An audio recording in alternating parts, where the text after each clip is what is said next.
Good morning all of you. आपण राज्यशास्त्र हा विषय पाहतोय इयत्ता 10वीच्या अभ्यासक्रमात. त्यातील पहिला चॅप्टर संविधानाची वाटचाल. कारण जनरली 5 चॅप्टर आपल्याला पाहायचे आहेत. संविधानाची वाटचाल, निवडणूक प्रक्रिया, राजकीय पक्ष, सामाजिक व राजकीय चळवळी आणि भारतीय लोकशाहीकडून आव्हाने. ज्यातील पहिला चॅप्टर संविधानाची वाटचाल हा आपण पाहत आहोत. याआधी यावर आधारित आपण एक लेक्चर पाहिलेलं सुद्धा आहे, ज्याच्यामध्ये आपण खरंतर पार्श्वभूमी पाहिलेली होती. खरंतर त्याला प्रस्तावनाच म्हणावं लागेल. जी चॅप्टरची प्रस्तावना दिलेली आहे ती प्रस्तावना, ती पार्श्वभूमी आपण पाहिलेली होती, बरोबर. की ज्याच्यामध्ये आपण पाहिलेलं होतं की इथून पाठीमागे राज्यशास्त्रामध्ये आपण बऱ्याचशा गोष्टी पाहिलेल्या आहेत, बरोबर. भारताची लोकशाही पाहिलेली आहे, बरोबर. किंवा भारताचं संविधान कशा प्रकारे तयार केलेलं आहे, त्याची अंमलबजावणी कशी झालेली आहे, त्या संविधानाने कशा प्रकारची शासन व्यवस्था भारतात तयार केलेली आहे, भारताचा लोकशाहीचा राज्यकारभार आतापर्यंत त्या आधारे कशा प्रकारची वाटचाल होत आलेली आहे, लोकशाहीनं जनतेला सामाजिक न्याय व समता कशा प्रकारे दिलेली आहे किंवा कशा प्रकारे प्रस्थापित करण्याचा प्रयत्न केलेला आहे, जनतेला स्वातंत्र्य कशा प्रकारची बहाल केलेली आहे, एक प्रागतिक विकसित समाज निर्माण करण्याचं ध्येय किंवा उद्दिष्ट कशा प्रकारचं लोकशाहीकडचं असलेलं आपल्याला पाहायला मिळतं, बरोबर. त्याची अंमलबजावणीपासून आजपर्यंत जी वाटचाल झाली त्याच्यामध्ये लोकशाही दिवसेंदिवस अधिकाधिक व्यापक कशा प्रकारची होत गेलेली आहे. कालांतराने जो राज्यकारभार या संविधानावर आधारित होऊ लागलेला होता, जशी जशी गरज पडत गेली तशा तशा प्रकारे राजकीय व्यवस्थेचं स्वरूप हे कशा प्रकारचं बदलत गेलेलं आहे.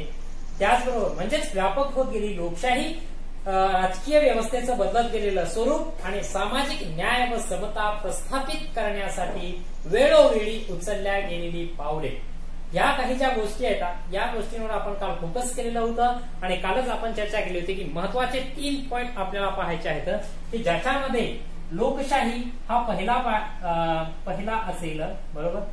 लोकशाही असेल, त्याच्यानंतर दुसरा असेल सामाजिक न्याय, दुसरा पॉइंट असेल सामाजिक न्याय व समता असेल, बरोबर. आणि तिसरा आहे न्याय व्यवस्था. या 3 पॉइंटच्या आधारे हा चॅप्टर आपल्याला पाहायचा, बरोबर. म्हणजे लोकशाही प्रस्थापित होण्यासाठी संविधानाची वाटचाल कशा प्रकारची झाली, म्हणजे लोकशाही अधिकाधिक बळकट करण्याच्या दृष्टिकोनातून, लोकशाही अधिकाधिक सर्वसमावेशक करण्याच्या दृष्टिकोनातून, लोकशाही अधिकाधिक व्यापक करण्याच्या दृष्टिकोनातून संविधानानं वेळोवेळी कशी मदत केलेली आहे, ज्यालाच आपण संविधानाची वाटचाल ही लोकशाहीच्या माध्यमातून झालेली आहे असं आपण म्हणू शकतो. कारण मित्रांनो, संविधान आणि लोकशाही ह्या खूप महत्वाच्या गोष्टी आहेत. काल मी तुम्हाला बोललोय किंवा मागच्या लेक्चरला मी तुम्हाला बोललोय. कारण लोकशाही जी आहे संविधानाशिवाय असूच शकत नाही. कारण संविधान हे लिखित स्वरूपाचं आहे, त्याला एक घटना असते. संविधान म्हणजे काय? घटना आहे. ती राज्यघटना आहे, ती एक नियमावली आहे, बरोबर. ती एक कायद्याची संहिता आहे, म्हणून त्याला संविधान असं आपण म्हणतो. आणि ज्याच्या आधारेच राज्यकारभार ज्या शासन व्यवस्थेमध्ये केला जातो त्याला आपण लोकशाही असं म्हणू शकतो. मग साहजिकच आहे की घटना जर लिखित स्वरूपातली आहे, नियमावली जर लिखित स्वरूपातली आहे, तर तिथे कोणत्याही प्रकारचा भेदभाव केला जाणार नाहीये. एक साधं उदाहरण सांगायचं म्हणजे इंग्रज काळामध्ये कायद्यापुढे सर्व समान ही जी कन्सेप्ट होती, कायद्यापुढे सर्व समान नावाची जी कन्सेप्ट आहे, ती कन्सेप्ट आपल्याला संविधानाने आपल्यासाठी लागू करून दिलेली दिसून येते पुढे.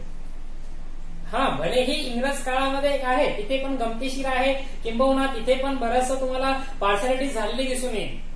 कारण इंग्रज आणि इंडियन यांच्यामध्ये जर वादविवाद असेल, इंग्रज आणि इंडियन यांच्यामध्ये जर वाद असेल, तर तो मुद्दा सोडत असताना कोर्टामध्ये जे जजेस असायचे ते पक्षपातीपणा करायचे, किंवा त्यांच्यासाठी वेगळा कायदा असायचा. आणि भारतीय असा जर केस चालू असेल, तिथे अशी केस चालू असेल, तर त्यावेळेसची कायदा संहिता ही वेगळ्या स्वरूपाची असायची. म्हणजे कुठेतरी कायद्यापुढे सर्व समान हा जो मुद्दा इंग्रजांचा होता त्याला तडा गेलेला दिसून येतो, बरोबर. पण त्यांच्याकडे तो मुद्दा मात्र होता, हे तेवढा आपण आठवणीनं लक्षात घ्यायला पाहिजे की कायद्यापुढे सर्व समान. आणि सर्वांसाठी समान कायदा, म्हणजे देशातील सर्वांसाठी एकच कायदा आहे असं इंग्रज म्हणत असे. त्यांची अंमलबजावणी तशी नव्हती, हा भाग वेगळा आहे, पण ते म्हणत होते ना. असो, भारतात जे संविधान स्थापन झाले त्या संविधानानं मात्र हे करून दाखवलं. कसं? कायद्यापुढे सर्व समान, सर्वांसाठी समान कायदा. बरोबर? लहान मोठा, गरीब श्रीमंत, एखादा गव्हर्नमेंट सर्वंट, एखादा साधा व्यक्ती, एखादा मजूर, एखादा शेतकरी, एखादा एम्प्लॉई असेल किंवा एखादा पदाधिकारी असेल, एखादा अधिकारी असेल, कोणत्या जात, धर्म, पंथ, प्रदेश, कुठल्याही प्रदेशातला कुठलाही तो व्यक्ती असो, प्रत्येकासाठी कायदा हा समान असणार आहे. हे आहे लिखित संविधान, ही आहे घटना. म्हणून ही घटना, म्हणून ही संहिता, म्हणून हे संविधान खूप महत्वाचं आहे. कारण ज्या संविधानानुसार सर्वांना सारखी वागणूक देता येईल किंवा त्यासारखा चांगल्या प्रकारचा प्रयत्न तरी होईल. म्हणून लोकशाही ही अधिकाधिक बळकट करण्यासाठी सुद्धा संविधानाची गरज आहे असं आपल्याला म्हणावं लागेल. ओके. असो, लोकशाही या मुद्द्याकडे आपण सगळ्यात मित्रांनो, लोकशाही आपल्याला पाहिजे. म्हणजे दिवसेंदिवस लोकशाही अधिकाधिक बळकट कशा प्रकारची केलेली आहे, किंबहुना ती लोकशाही बळकट करण्यासाठी संविधानानं जी वाटचाल केलेली आहे, ती संविधानाची वाटचाल कशा प्रकारची झालेली आहे तेच आपल्याला प्रस्तुत चॅप्टर मध्ये पाहायचं आहे. ओके.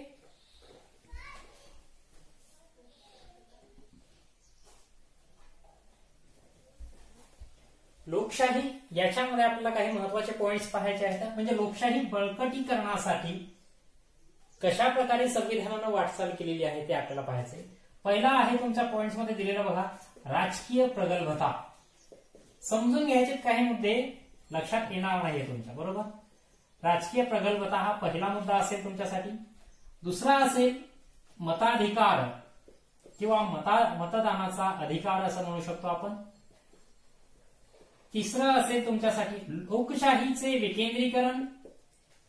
लोकशाही विकेंद्रीकरण, लोकशाहीचे विकेंद्रीकरण म्हणण्यापेक्षा लोकशाही विकेंद्रीकरण का म्हणाल हरकत नाही. चौथा असेल माहितीचा अधिकार, राईट टू इन्फॉर्मेशन, माहितीचा अधिकार. आरटीआय असं दिलेलं आहे, राईट टू इन्फॉर्मेशन 2005 चा. बरोबर? हे 4 पॉइंट मुख्यत्वे आपल्याला लोकशाही या पॉइंट मध्ये पाहायचे आहे. बरोबर? म्हणजे लोकशाही सक्षमीकरणासाठी, लोकशाही अधिकाधिक व्यापक होण्यासाठी, लोकशाहीच्या बळकटीकरणासाठी संविधानाने वारंवार स्वतःमध्ये कशा प्रकारचा बदल केलेला आहे किंवा संविधानानं कशा प्रकारची स्वतःची भूमिका बजावलेली आहे ती आपल्याला या पॉइंट्स मधून पाहायची आहे. पहिला आहे राजकीय प्रगल्भता. आता राजकीय प्रगल्भता म्हणजे काय हाच मुद्दा आधी समजून घेणं खूप गरजेचं आहे. कारण राजकीय प्रगल्भता मीन्स राजकारण अगदी खोलापर्यंत जाणे, मुळापर्यंत जाणे, अगदी या लोकशाहीच्या प्रत्येक व्यक्तीपर्यंत जाऊन पोहोचणे. देशातील अगदी सामान्य व्यक्ती आहे त्या सामान्य व्यक्तीला सुद्धा राजकारणात उडवून घेणे म्हणजे राजकीय प्रगल्भता होय. एक साधा सिंपल प्रश्न आहे मित्रांनो, लोकांना, अगदी सामान्य लोकांना सुद्धा या राजकारणात उडवून कशासाठी घ्यायचं आहे?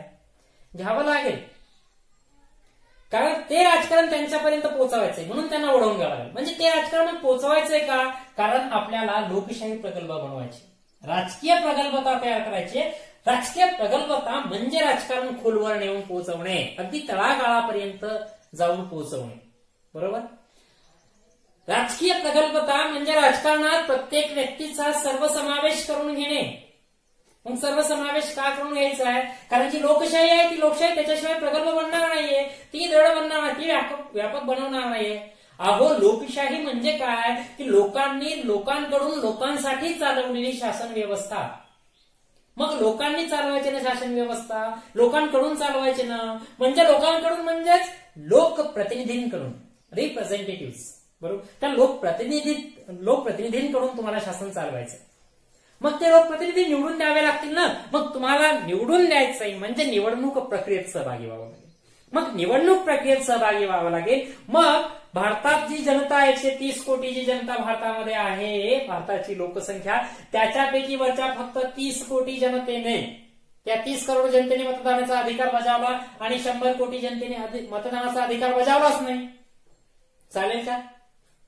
निवडून तर चाललेत ना, प्रतिनिधीच चालले, शासन तर चालायले, पण त्याचा काही अर्थ उरणार नाही. कारण मग ते तर आधी पण चालत होतं ना, राजेशाहीमध्ये चालत होतं, सामंतशाही सरंजामशाहीमध्ये हुकुमशाहीमध्ये ते चालत होतं ना. मग या लोकशाहीची गरज काय होती? शासन लोकांकडून निवडण्याची गरज काय होती? शासन लोकांकडून निवडलंय ना, लोकांच्या प्रतिनिधींमार्फत ते चालल्या गेलं पाहिजेत, म्हणजे खरी लोकशाही तिथे आहे असं म्हणता येईल. आणि खरा प्रतिनिधी तेव्हा निवडता येईल जेव्हा लोकांना त्या राजकीय व्यवस्थेत प्रत्यक्ष सहभागी होण्याची संधी मिळेल. आणि म्हणून राजकीय व्यवस्थेत लोकांना सहभागाची संधी उपलब्ध होणं आणि लोक तिथं सहभागी होणं गरजेचं आहे. कारण या पॉइंटमध्येच ते म्हणतंय, लोकशाहीची केवळ संरचना असून चालत नाही. लोकशाहीची केवळ संरचना असून चालत नाही, तर त्या संरचने आधारे राज्यकारभार चालवल्या गेला पाहिजेत. मग लोकशाहीची संरचना काय? मी आता तुम्हाला बोललो तेच की जनतेनं प्रतिनिधी निवडून दिले पाहिजेत, त्या प्रतिनिधींना संसदेमार्फत शासन चालवलं पाहिजेत, कायदे तयार केले पाहिजेत, कायद्याची अंमलबजावणी केली पाहिजेत, कायदा व सुव्यवस्था प्रस्थापित केला पाहिजे. बरोबर? हे कोणाचं काम आहे? त्या प्रतिनिधींचं काम आहे. ही झाली संरचना, म्हणजे जनतेने निवडायचंय, त्या प्रतिनिधींना काम करायचंय, ही संरचना आहे. कसली? लोकशाहीची. एवढी संरचना असली की चालत नाही. त्या संरचने आधारे कामकाज झालं पाहिजे. लोकशाही त्या संरचने आधारित चालली पाहिजे, म्हणजे खरंच लोकांकडून प्रतिनिधी निवडले गेले पाहिजे. संरचने आधारित म्हणजे काय? की खरंच लोकांकडून प्रतिनिधी निवडले गेले पाहिजे, खरंच त्यांच्या मार्फत कारभार पाहिला गेला पाहिजे, खरंच त्यांना कायदा करण्याचा अधिकार पाहिला असला पाहिजे, खरंच कायदा व सुव्यवस्थेची अंमलबजावणी झाली पाहिजे. मग त्याच्यासाठी लोकांना तिथे सहभागी होण्याची संधी मिळाली पाहिजेत ना, बरोबर? आणि म्हणून ती सहभागाची संधी उपलब्ध करून दिलेली आहे. कारण अगोदर पासूनच भारतात समजा लोकसभा असेल, बरोबर, संसद आहे, संसदेतले मग लोकसभा झाले आणि राज्यसभा झाले. याच्या इथे लोक काय करू शकतात? राज्यसभेत सगळी जनता नाही, पण लोकसभेसाठी लोकसभेचा जो सदस्य असतो मित्रांनो, त्याला तुम्ही खासदार म्हणता, बरोबर? लोकसभेचा जो सभासद असतो किंवा लोकसभेचा जो सदस्य असतो त्याला तुम्ही खासदार म्हणता. आणि लोकसभा मुळातच लक्षात घ्या, काय म्हटलंय? लोकसभा म्हणजे ते कोण निवडलेले असतात? लोकांनी निवडलेले असतात. म्हणजे जी लोकशाहीची संरचना आहे त्या संरचने आधारे कारभार पाहण्याचा प्रयत्न किंवा तिथे लोकांना सहभागी होण्याचा प्रयत्न झालेला पाहिला नाही. कसा? कारण लोकसभेच्या सभासदाला निवडून देण्याचा अधिकार हा जनतेचा आहे, बरोबर? त्याच्यानंतर राज्य विधानसभा आहे. राज्य विधानसभा म्हणजे प्रत्येक राज्यामध्ये विधानसभा आहे. त्या विधानसभेच्या सभासदाला सोप्या भाषेत तुम्ही काय म्हणता? आमदार, एमएलए, बरोबर? मेंबर ऑफ लेजिस्लेटिव्ह असेंब्ली तुम्ही म्हणता, बरोबर? एमएलए त्याला म्हणत असता. आमदार कुठे? विधानसभेत. प्रत्येक या आमदाराला सुद्धा निवडून देण्याचा अधिकार तुम्हाला आहे, जनतेला आहे.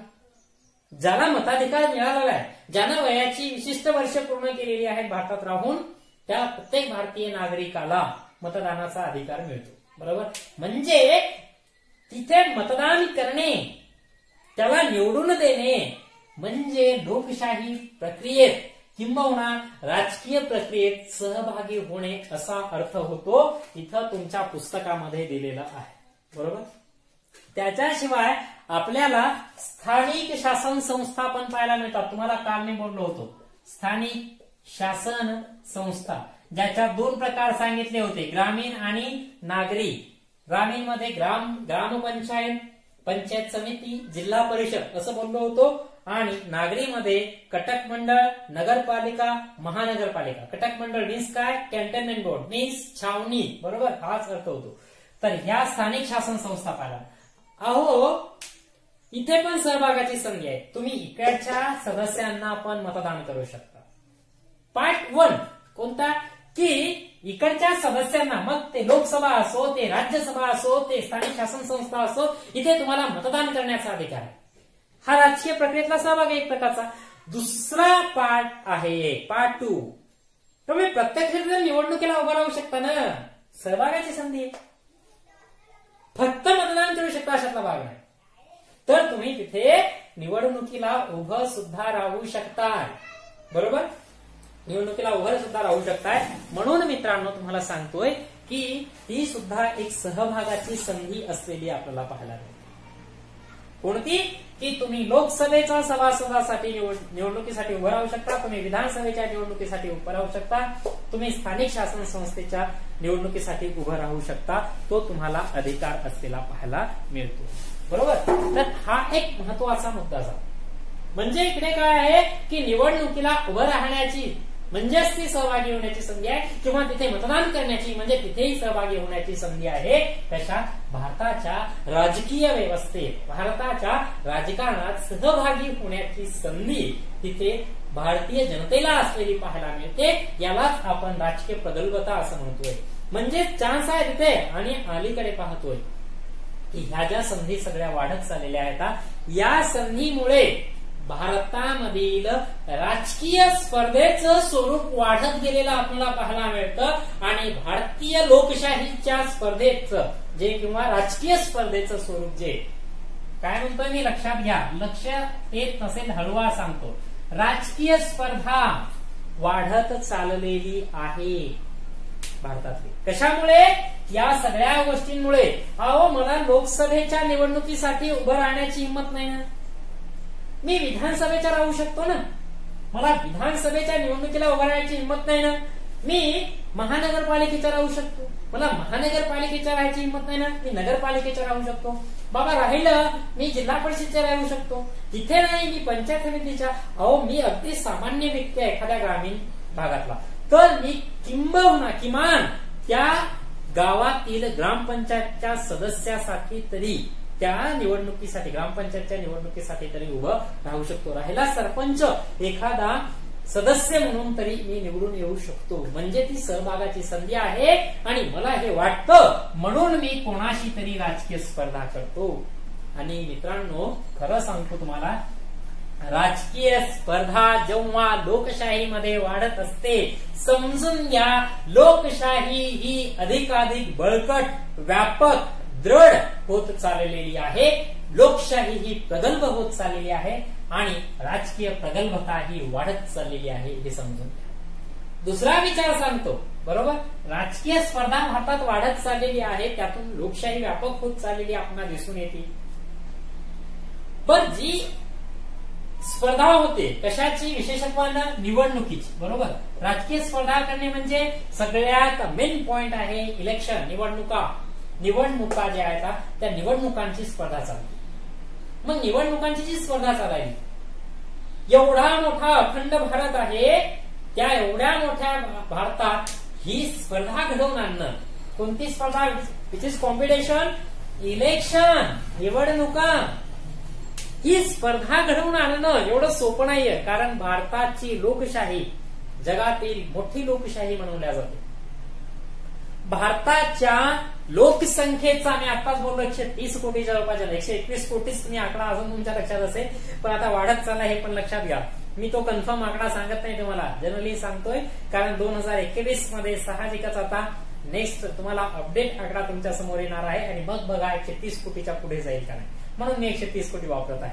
ऍक्च्युली आपल्याकडे 2011ची जनगणनाच आपल्याला अजूनही वापरावी लागत असते, कारण पुढची जनगणना आपल्याकडे आता 2021 साली होईल आणि 2011च्या जनगणनेनुसार 121 कोटीची जनता आहे.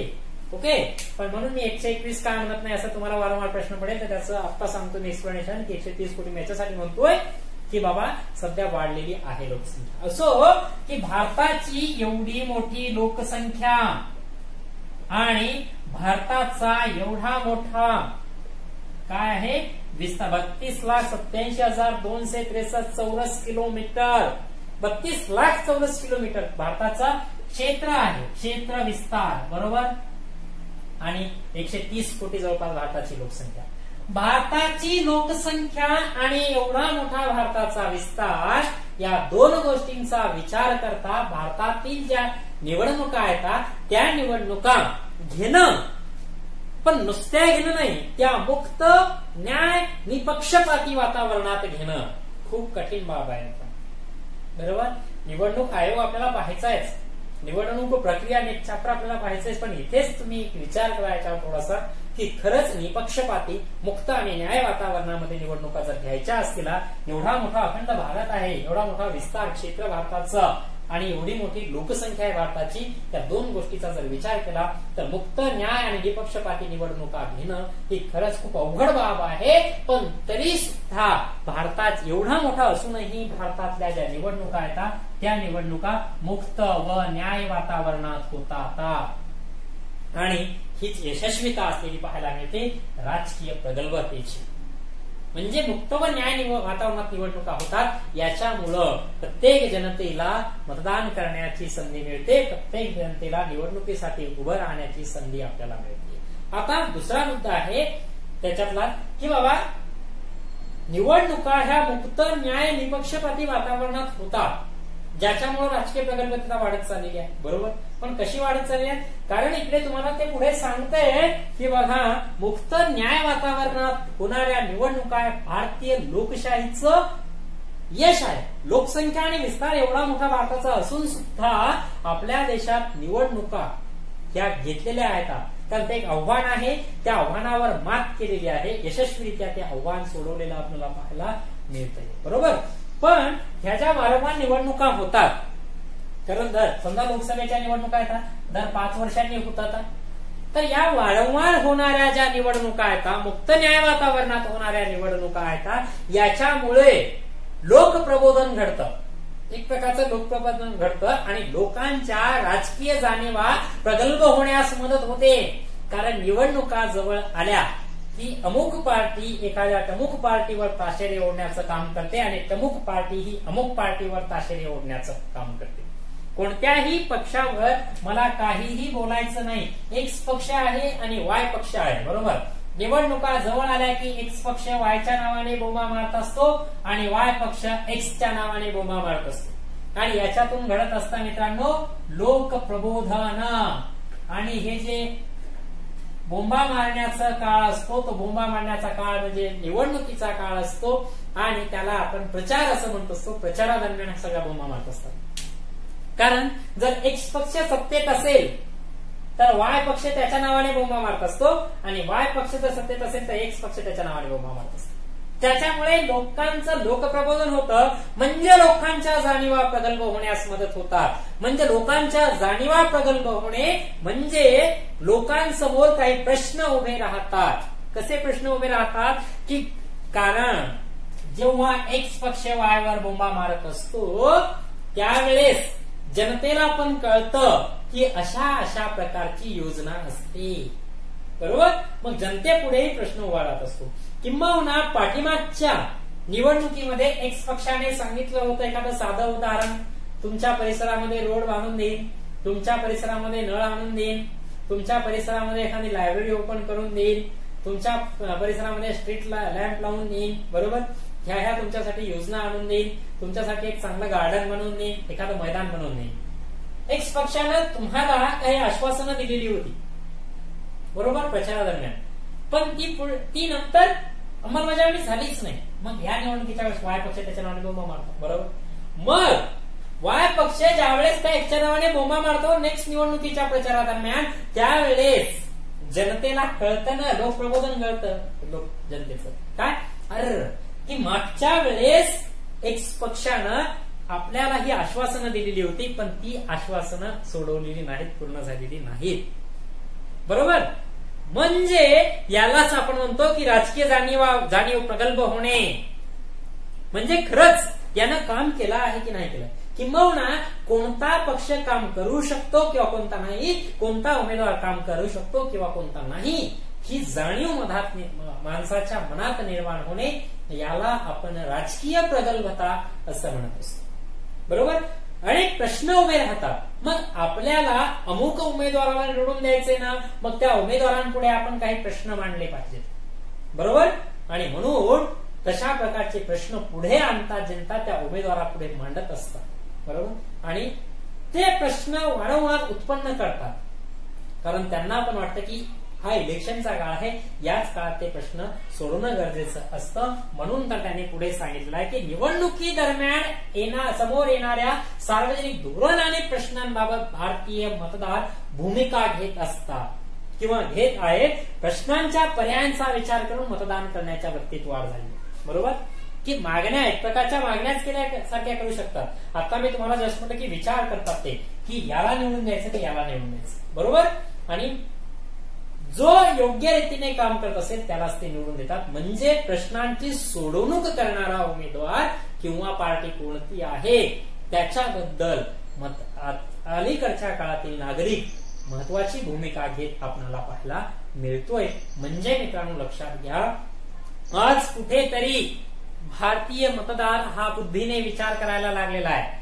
आज कुठेतरी भारतीय मतदार आपल्या प्रश्नांची किंवा सामाजिक धोरणांची चर्चा करायला लागला आहे, त्याच्याबद्दल विचार करायला लागलेला आहे. म्हणून ते प्रश्न आज बाहेर यायला लागले.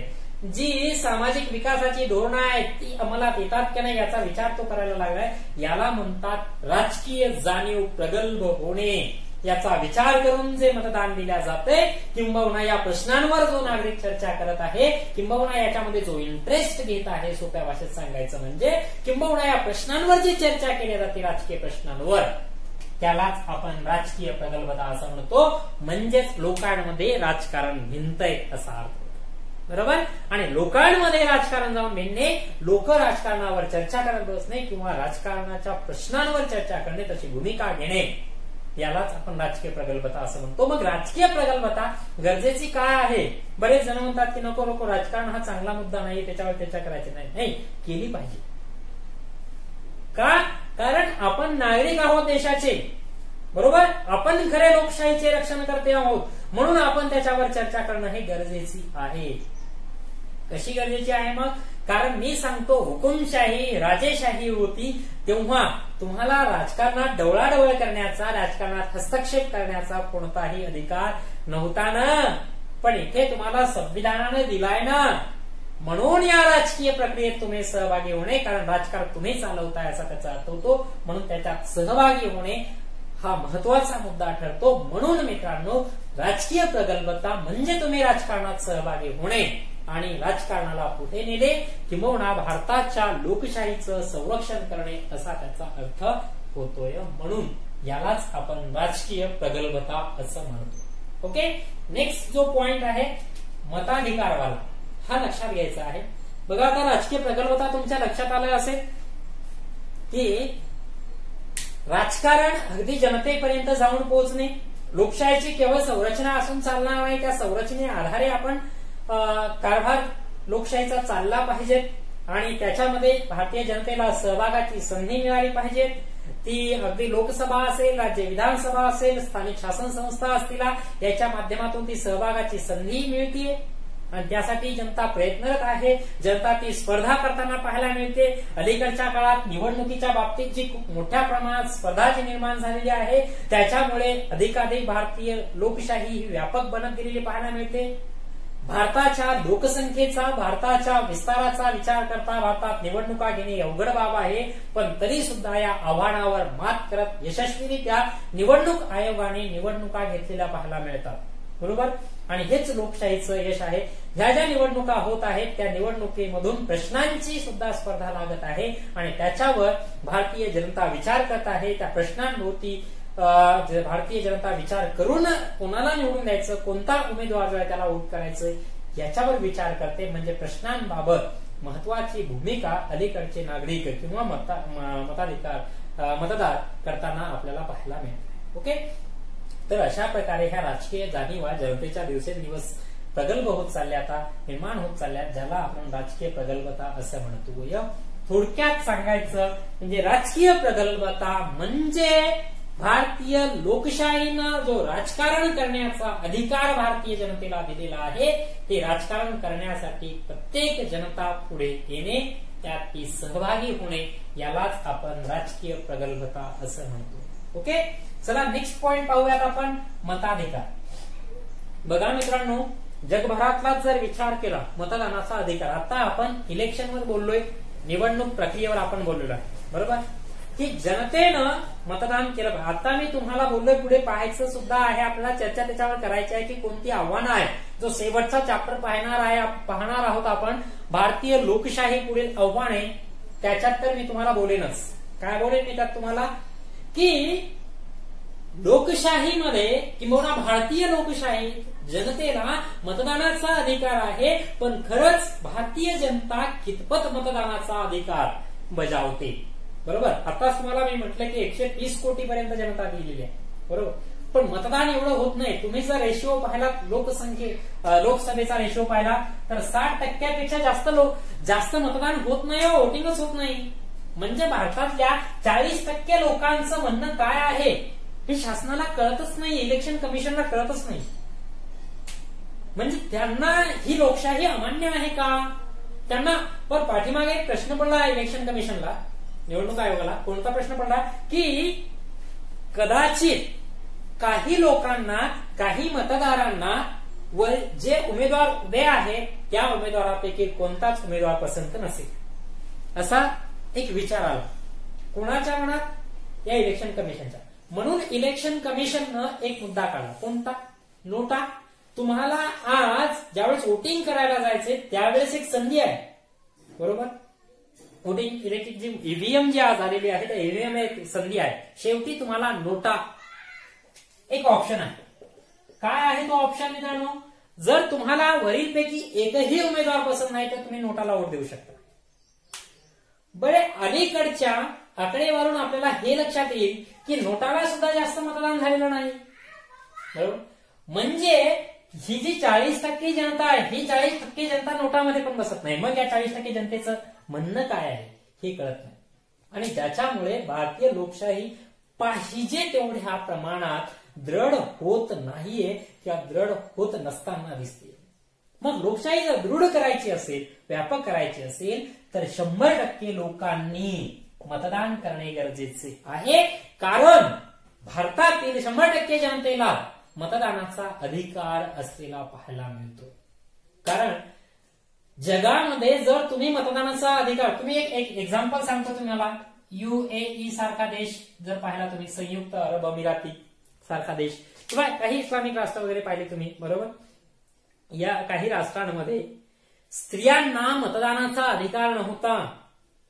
किंबहुना तुम्ही पाहिला असेल की काही देशांमध्ये दुसऱ्या देशाचे जर नागरिक राहत असतील तर त्या नागरिकांना सुद्धा मतदानाचा अधिकार एकदम इझीपणे मिळत नाहीये, त्याला खूप मोठ्या अवघड प्रोसेसमधून जावं लागतं, बरोबर. भारतातही ती प्रक्रिया, पण भारतातली प्रक्रिया ही खूप सोपी आहे, बरोबर.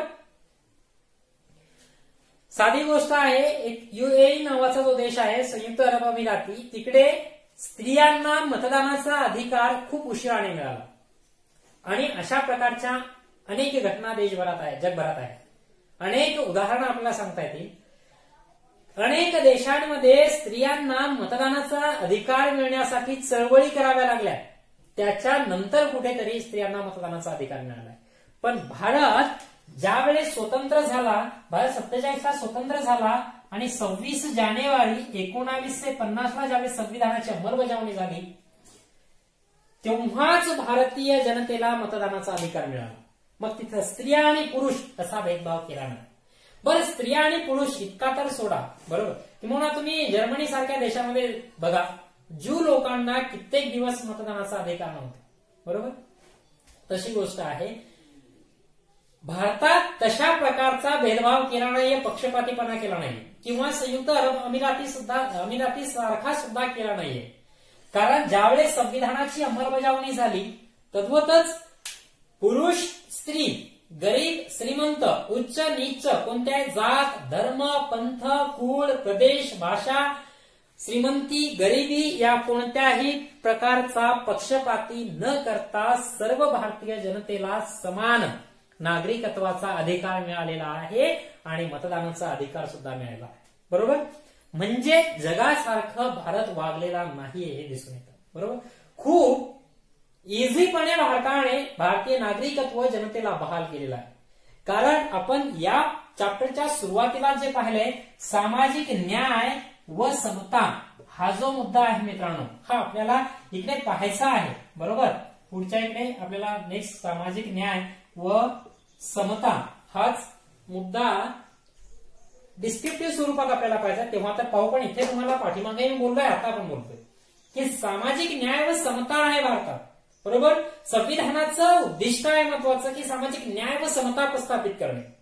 मग तुम्ही काही लोकांना मतदानाचा अधिकार देत आहे आणि काही लोकांना जर मतदानाचा अधिकार तुम्ही देत नाही तर सामाजिक न्याय आणि समता प्रस्थापित झालीये का? तर नाही. म्हणजे कुठेतरी याचा छळ होताना पाहायला मिळतो. बरोबर, किंबहुना भारतीय संविधान आहे त्या संविधानाचे मूलभूत अधिकार प्रदान करण्यात आलेले आहे. त्या संविधानातील मूलभूत अधिकारानुसार जो पहिला अधिकार आहे समतेचा अधिकार, त्या समतेच्या अधिकाराचं कुठेतरी उल्लंघन, कुठेतरी त्याचं संकोच झाल्यासारखं वाटतं.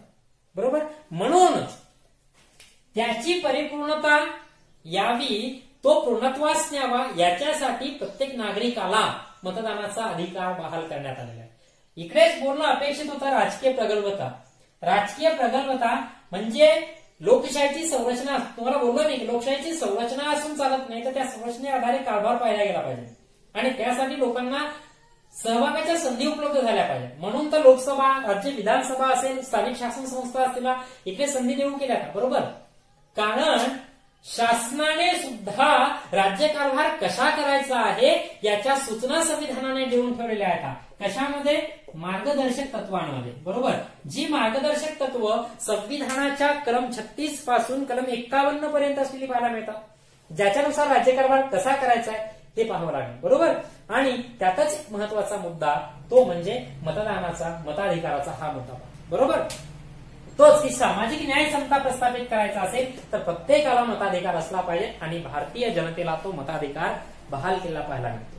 सुरुवातीला भारत स्वतंत्र झाला तेव्हा ज्याने वयाची 21 वर्ष पूर्ण केलेली असेल, मग जात, धर्म, पंथ, भाषा, प्रदेश, लिंग कोणत्याही प्रकारचा भेदभाव इथं केला नाही, ज्याने वयाची 21 वर्ष पूर्ण केलेली आहेत त्या प्रत्येकाला मतदानाचा अधिकार भारतीय संविधानाने दिलेला आपल्याला पाहिजे. बरोबर, पण कालांतराने वयाची अट बरीचशी शिथिल केलेली आहे.